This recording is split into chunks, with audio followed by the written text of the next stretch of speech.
নমস্কার, নিউজ নাওয়ে আপনাদের স্বাগত। আমি সুমি রয়েছে আপনাদের সাথে। চলে যাব বিস্তারিত খবরে। বাজেট 2025 বিকশিত ভারতের ব্লু প্রিন্ট বলে নিজের প্রতিক্রিয়ায় জানিয়েছেন মুখ্যমন্ত্রী ডক্টর মানিক সাহা। গরিব, কৃষক, মধ্যবিত্তের বিকাশে পথ প্রদর্শক হল এই বাজেট বলে প্রতিক্রিয়া দিয়েছেন মুখ্যমন্ত্রী। শিক্ষা, স্বাস্থ্য, পুষ্টি, স্টার্ট আপ, উদ্ভাবনে আত্মনির্ভর ভারত গড়তে পথ দেখাবে এই বাজেট বলেও বাজেট 2025 নিয়ে প্রতিক্রিয়া ব্যক্ত করেছেন মুখ্যমন্ত্রী ডক্টর মানিক সাহা। 2025 সালের বাজেটে মধ্যবিত্তকে কিছুটা স্বস্তি দেবার চেষ্টা করেছে তৃতীয় নরেন্দ্র মোদী সরকার। তবে মুদ্রাস্ফীতি, টাকার অবনমন ইত্যাদি গুরুত্বপূর্ণ ইস্যুগুলি রয়ে গেল বকেয়া। সংসদে 2025-26 অর্থবর্ষের জন্য দেশের বাজেট প্রস্তাব পেশ করলেন কেন্দ্রীয় অর্থমন্ত্রী নির্মলা সীতারামন। শনিবার কেন্দ্রে মোদী সরকারের তৃতীয় মেয়াদের প্রথম পূর্ণাঙ্গ বাজেট পেশ করেন সীতারামন। বাজেট থেকে কিছুটা স্বস্তি পেতে চেয়েছিল অতীতের করের বোঝায় জর্জরিত দেশের মধ্যবিত্ত শ্রেণী। তাদের মুখে হাসি ফুটেছে অর্থমন্ত্রী নির্মলা সীতারামনের আয়কর সংক্রান্ত ঘোষণার পরেই। নতুন ঘোষণা অনুযায়ী বার্ষিক 12,75,000 টাকা পর্যন্ত আয়ে দিতে হবে না কোনো কর। এদিকে বাজেটকে মধ্যবিত্ত শ্রেণীর জন্য উৎসর্গ করা হয়েছে বলে প্রচার করা হলেও 2025-26 অর্থবছরে দেশের জিডিপির হার কমতে পারে বলে ইঙ্গিত দেওয়া হয়েছে বাজেটে। বর্তমান অর্থবছর শেষ হতে চলেছে 2025 সালের মার্চ মাসে। এই অর্থবছরে জিডিপি বৃদ্ধির হার গত 4 বছরের মধ্যে সর্বনিম্ন 6.4% পৌঁছতে পারে বলে হিসাব করা হয়েছে। সরকারের দাবি অনুযায়ী 2025-26 অর্থবর্ষে জিডিপি বৃদ্ধি হার হতে পারে 6.3% থেকে 6.8%। এক্ষেত্রে মুদ্রাস্ফীতি নিয়ন্ত্রণে থাকলেও ধাক্কা খাবে জিডিপি বৃদ্ধির হার। 2025-26 অর্থবর্ষে দেশের জিডিপি গ্রোথ কম হতে পারে এমন আশঙ্কার কথা আগেই শুনিয়েছিল international monetary fund, Asian development bank এবং ওয়ার্ল্ড ব্যাংকের মতো আন্তর্জাতিক সংস্থা। স্বাভাবিকভাবেই এই বিষয়টি নিয়ে ভাবতে হবে সরকারকে। 2047 সালের মধ্যে বিকশিত ভারত অথবা উন্নত ভারত গড়তে হলে 2 দশক সময় পর্যন্ত 8% ডিজিপি বৃদ্ধি হার নিয়ে দেশকে এগিয়ে যেতে হবে। এই গ্রোথ অর্জন করতে হলে বিনিয়োগের হার হতে হবে জিডিপির 35%, বর্তমানে যা 31%। 2023-24 অর্থবর্ষে কর্পোরেট মুনাফা 15 বছরে সর্বোচ্চ স্তরে পৌঁছেছে। আর্থিক, জ্বালানি ও অটোমোবাইল খাতে এই বৃদ্ধি সবচেয়ে বেশি। 2023-24 সালে কর্পোরেট মুনাফা বেড়েছে 22.3%, কিন্তু কর্মসংস্থান বৃদ্ধি হয়েছে মাত্র 1.5%। এই বিষয়টিতে পদক্ষেপ নিতে হবে সরকারকে।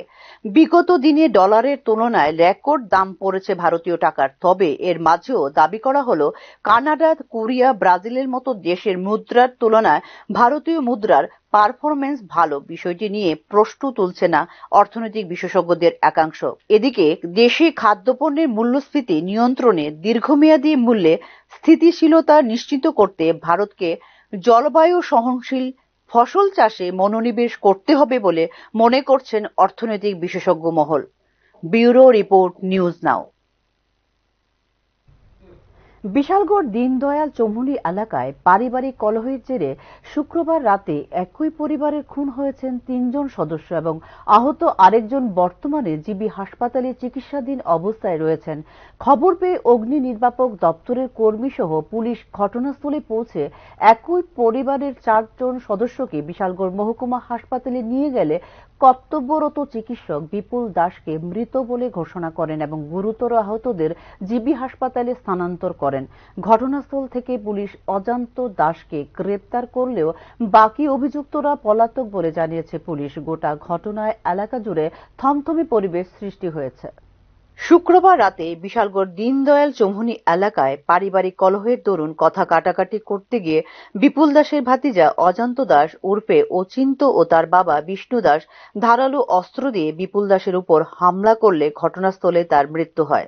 পরবর্তী সময়ে রক্তক্ষয়ী সংঘর্ষের ঘটনা টের পেয়ে বিপুল দাসের স্ত্রী ও তার দুই ছেলে তাকে বাঁচাতে এগিয়ে আসলে অজান্ত দাস ও তার বাবা তাদের উপরেও ধারালো অস্ত্র দিয়ে এলোপাতাড়ি আঘাত করলে ঘটনাস্থলে রক্তাক্ত অবস্থায় মাটিতে লুটিয়ে পড়েন তারা। রক্তক্ষয়ী ঘটনা প্রত্যক্ষ করে প্রতিবেশীরা বিশালগড় থানায় খবর দিলে ঘটনাস্থলে পৌঁছে পুলিশ ও অগ্নি নির্বাপক দপ্তরের কর্মীরা তাদের হাসপাতালে নিয়ে গেলে কর্তব্যরত চিকিৎসক বিপুল দাসকে মৃত বলে ঘোষণা করেন এবং আহত তিনজনকে জিবি হাসপাতালে স্থানান্তর করেন।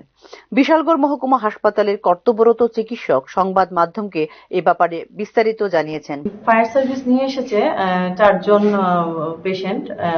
এদের নাম হলো শিমু দাস, জয় দাস, কিষান দাস, বিপ্লব দাস মনে না বিপ্লব দাস ব্রড ডেড কন্ডিশনে এসছে। আর যে শিমু দাস ওনার কন্ডিশনও বেশি একটা ভালো না।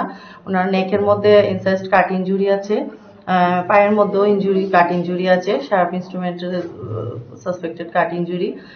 তো ওই পেশেন্টও বেশি কন্ডিশনটা স্থিতিশীল নয়। আর যে বাকি দুইজন আছে ওদেরও অনেক ইনজুরিজ পাওয়া গেছে শরীরে, কাট ইনজুরি অনেক জায়গাতেই আছে, চেস্টে লেগে অনেক জায়গাতেই কাট ইনজুরি পাওয়া গেছে। তো এদের তিনজনকেই ইনিশিয়াল ড্রেসিং আর ম্যানেজমেন্ট করার পর এজিএমসিতে ট্রমা সেন্টারে রেফার করা হয়েছে। এদেরকে আনা হয়েছে উত্তম ভুক্ত চৌমুহনী। আহতদের জিবি হাসপাতালে নিয়ে গেলে কর্তব্যরত চিকিৎসক বিপুল দাসের স্ত্রীকেও মৃত বলে ঘোষণা করেন ও শনিবার সকালে তাদের ছোট ছেলে মারা যায় এবং এক ছেলে বর্তমানে জিবি হাসপাতালে চিকিৎসাধীন অবস্থায় রয়েছে বলে স্থানীয় সূত্রে জানা যায়। ঘটনা সম্পর্কে বিস্তারিত সংবাদ মাধ্যমকে জানিয়েছে বর্তমানে জিবি হাসপাতালে চিকিৎসাধীন বিপুল দাসের ছেলে। ঘটনা হয়েছে বাবু বাড়িতে খাইতেছে না, তারপর হেরা হঠাৎ করতেছে, চিল্লাল্লি করতেছে। তো বাবু পনে বাবুর আয়া বুদ্ধি মারণ শুরু করছে। আমরা গেছি পরে, আমরাও গেছি বাবুর আনন্দের লেগে। কে মারছে? আমার ভাইয়ে। কেমন ভাই? জেঠার তো ভাই। কি নাম? নাম অজন্ত দাস। আচ্ছা। দিয়া জেঠু হেরা মিল্লা বাবুটা মারতেছে। তো আমরা গেলাম, আমরা গেছি পরে চাকু লয়ে এসে চাকু লয়ে আমরা করণ শুরু করছে। মানে তোমরা মারতেছে? কি লিগে মারছে? ওই আমরা গিয়া বাঁচাইছি গেলে লেগে। কারে বাঁচাইছিলা? বাবুরে। মানে তোমার বাবুরে তোমার ভাইয়ে মারতাছিল? কি কারণে মারতাছিল? ওই হেরা ভাই কাজিয়া দীক্ষা লেগে জিঙ্গাইছে দীক্ষা। মানে কার বাড়িতে? আমার জেঠুর বাড়ি। আচ্ছা, কোন জায়গাতে বাড়ি তোমরা? আমরা বাড়ি দীনদয়াল চৌমুহনী। কারে কারে মারছে? আমার মারছে, মারে মারছে, বাবুরে, ভাইয়েরে। কি দিয়া মারছে? চাকু দিয়ে। চাকু দিয়া? এদিকে বিশালগড় থানার পুলিশ ঘটনাস্থলে ছুটে গিয়ে অভিযুক্ত খুনি অজান্ত দাসকে হাতে নাতে গ্রেপ্তার করলেও বাকি অভিযুক্তরা পলাতক। শনিবার সকালে সরজমিনে ঘটনাস্থল পরিদর্শনে যান জেলা পুলিশ সুপার ভিজে রেড্ডি সহ বিশাল পুলিশ বাহিনী। বর্তমানে এলাকা জুড়ে উত্তেজনার পরিবেশ সৃষ্টি হয়েছে। ব্যুরো রিপোর্ট, নিউজ নাও। চলাচলের অনুপযুক্ত রাস্তা সংস্কারের দাবিতে কৈলাসহর মহকুমার ইরানি থানার সংলগ্ন এলাকায় সড়ক অবরোধে সামিল হলেন স্থানীয় জনগণ। অবরোধের ফলে ব্যাহত স্বাভাবিক যান চলাচল ও দুর্ভোগ নিত্যযাত্রীদের। অবরোধের খবর পেয়ে পূর্ত দপ্তরের দায়িত্বপ্রাপ্ত ইঞ্জিনিয়ার অলোক রায় ঘটনাস্থলে উপস্থিত হয়ে রাস্তা সংস্কারের আশ্বাস দিলে অবরোধকারীরা অবরোধ তুলে নেন বলে স্থানীয় সূত্রের খবর। কৈলাসহর মহকুমার গৌরনগর ব্লকের অধীন বাবুর বাজার থেকে ইরানি বাজার যাওয়ার রাস্তাটি দীর্ঘদিন ধরে চলাচলের অনুপযুক্ত হয়ে রয়েছে। রাস্তাটি সংস্কার না করার ফলে আসন্ন বর্ষায় রাস্তাটি চলাচলের অনুপযুক্ত হয়ে পড়ার আশঙ্কা রয়েছে। তাই এক প্রকার বাধ্য হয়ে ইরানি গ্রাম পঞ্চায়েত এলাকার বাসিন্দারা সড়ক অবরোধে সামিল হন বলে স্থানীয় সূত্রে জানা যায়। দীর্ঘ 3 ঘন্টা সড়ক অবরোধের পর সংশ্লিষ্ট দপ্তরের দায়িত্বপ্রাপ্ত ইঞ্জিনিয়ার অলোক রায় ঘটনাস্থলে উপস্থিত হয়ে আগামী 3 দিনের মধ্যে রাস্তা সংস্কারের কাজে হাত দেওয়ার আশ্বাস দিলে অবরোধ তুলে নেন স্থানীয় বাসিন্দারা। সড়ক অবরোধকারী ও স্থানীয় জনগণের পক্ষ থেকে রাস্তা সংস্কারে দ্রুত পদক্ষেপ গ্রহণ করার জন্য সংশ্লিষ্ট দপ্তর ও রাজ্য সরকারের কাছে আবেদন জানানো হয়েছে। আমরা এটাই চাচ্ছি, আমরা রাস্তাটা ঠিক হতো। আমরা রাস্তা নিয়ে খুব কষ্টের মধ্যে আছি। এই গ্রামের মানুষ খুব কষ্টে যাতায়াত করছে। আমরা খুব আশা করছি তাদের কাছে মানে আমাদের রাস্তাটা খুব দ্রুত ঠিক করে দেবে। আমরা এর জন্যই আন্দোলনে বসছি, যেহেতু আমরা রাস্তাটা ঠিক হয় তাড়াতাড়ি। এখনকার মতো সংবাদ এই পর্যন্তই। নমস্কার। আপনি দেখছেন নিউজ নাও, আমরা জানি কোনটা খবর।